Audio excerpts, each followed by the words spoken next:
I'm Mela Thuris. This is Fearless Singer. This is the self-help spot for singers.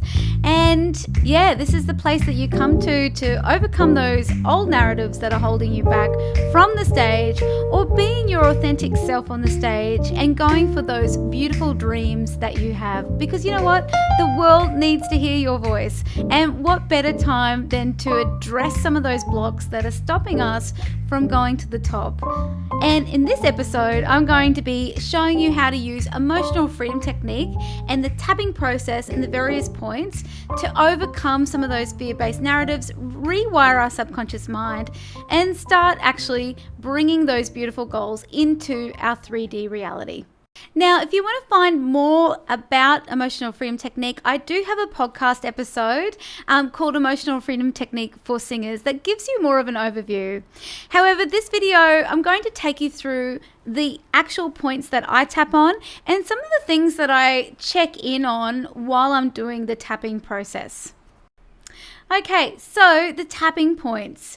You start on the karate chop point, and this is where we make our setup statement, which we always cushion between, even though I deeply and completely love and accept myself. So say, for instance, you have a weak chest voice, and you're very head voice dominant, M1, M2. So even though I have this weak chest voice, I deeply and completely love and accept myself. So you say that 3 times as you are tapping on this karate chop point. Now you then state what's coming up. You know, it could be talking about like, okay, so I get to middle C, and then any notes below that, my voice starts to petter out. You know, or I'm feeling a lot of constriction in my lower range. I just can't reach those notes. So you talk about what is actually happening for you, and also start to use some emotional language too. So what's coming up for you as a result of that? I know that when I was struggling with low notes, particularly as a jazz singer, it brought a lot of shame. I was really embarrassed, about it.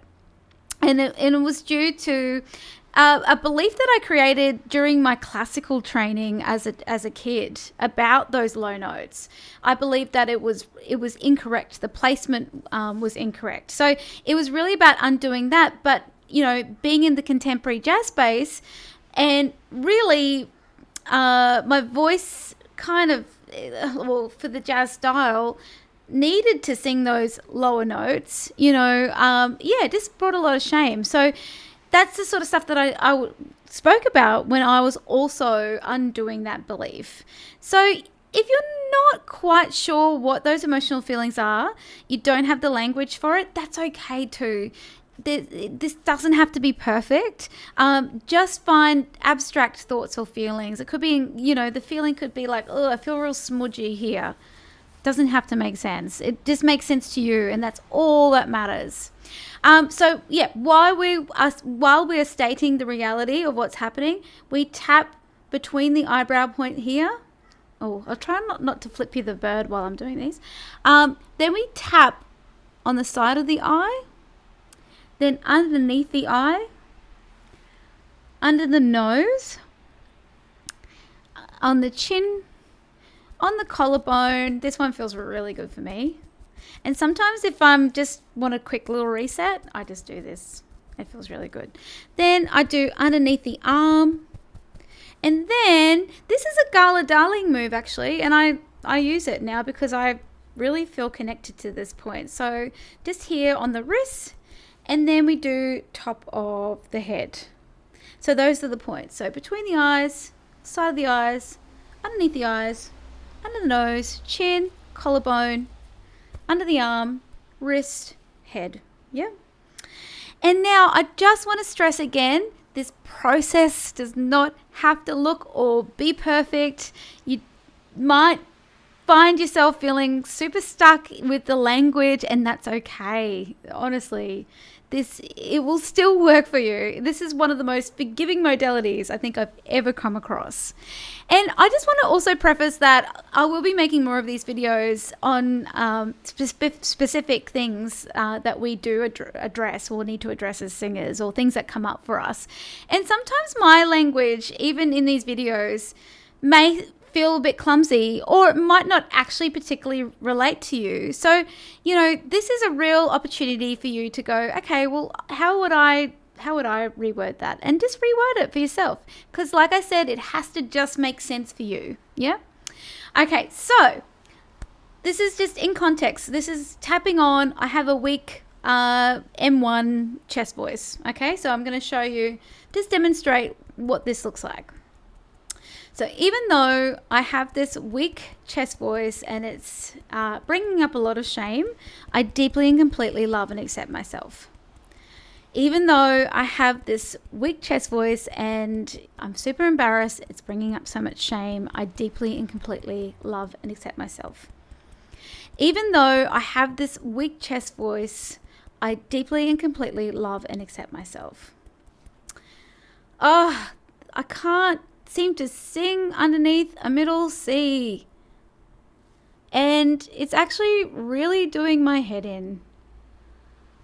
All the shame and embarrassment over not being able to reach low notes. And I call myself a jazz singer. And, we're kind of meant to sound low and sultry as jazz singers. Remembering these are just perceptions in the now. It's not what I actually believe. You can sing whatever the F you like as a jazz singer and sound whatever you like. Collarbone. All this shame and embarrassment. Oh, it's so embarrassing to be on stage in front of my band members, in front of an audience, and my voice just pitters out on those low notes. All this constriction that I can feel in my vocal muscles when I try to get those low notes. And it's just so annoying and frustrating. It doesn't matter what I do, nothing seems to be helping. And then you just keep tapping on anything that comes up or anything. And I always like to, obviously you take responsibility for yourself and you only, go to where you feel is safe by yourself. If you feel like this is an issue that, will require some extra assistance, this is when you would book in with a therapist that does do emotional freedom technique or a practitioner. But yeah, I often tend to go really deep because I really want to feel that charge, because I know that it's there. I know it's in my body. And sometimes, just as an adult, we've become really good at, concealing a lot of these things. So, we can function and do the things, but they're still there in our body and we want to get it out, So I tend to really load up my language to really go, oh, okay, there it is. Oh, and I always feel into where it is in my body. So more often than not for me, this is, everyone is so different. I always feel it through here or in here. And I really tune into where it is in my body and observe it and feel it, really feel it. So this is an opportunity to feel these feelings that more often than not we've been suppressing so that we can get on with our lives. However, if we don't feel those feelings, if we don't process them, they will forever come up in other areas of our life until we process them and we release them. So this is a great opportunity. EFT is a great opportunity to feel the feels, and process. So before you've actually started that, you've gauged between 1 and 10, like where is the emotional charge for you? Yeah. So I remember when I was struggling with my low notes, that would have been a 10 for me because it was so frustrating.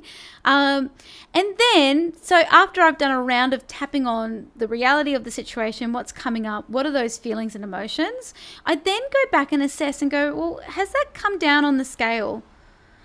And if it hasn't, then I just continue more rounds of this while talking on the issue until I take a deep breath and I see that number has come down, that emotional charge on the scale has come down for me. And then when it sort of reaches a relatively lower number, so say for instance I'm at a 10 and now look, it's still sitting there a little bit, but I'm at a 5 or a 4. That's when then you do a second round and then you state what it is that you want to bring in, or what are you open to. Now sometimes you have to kind of use language that's not like over the top, like, oh my God, I sound like Sarah Vaughan. Oh no, actually Nina Simone. I can sing all those low notes, because still it's like, it's kind of doesn't feel truthful. Do you know what I mean? So you want to say things more like, oh, however, I'm open just to being a little bit more relaxed about this situation. I'm open to just continuing finding great singing resources that is going to help me develop my chest voice. And I know I can look at doing things like changing my key to sing in a range that's more comfortable to me. And actually, you know what? The jazz singing has evolved into something completely different now. I don't have to sound like I have this low, sultry voice. I can have my bright sound in jazz. I can sing my pieces higher, and I have a beautiful tone in my upper register. And you know what? I'm open just to being way more relaxed about this. And you know what? This is actually where my voice is at the moment, and I'm going to honor where it's at. And then you keep tapping on that, being open to finding solutions, being open to releasing any grip hold that you have on this issue. And then I like to also use things like maybe towards the end, I'm open to releasing all heavy feelings about this issue in every level of my cellular being and every direction of space and time. So this idea of just releasing from that grip hold of those stronger emotions that we feel. And then after you've done that round, you check in and go, okay, well, how do I feel now? Oh, it's at a 1. Wow, okay, that's pretty cool. Now, you will notice change already. And even just from a pure vocal technique point of view, if that's what you're tapping on, you will notice that you're way more relaxed on singing those low notes. You're like, if it doesn't come, it doesn't come.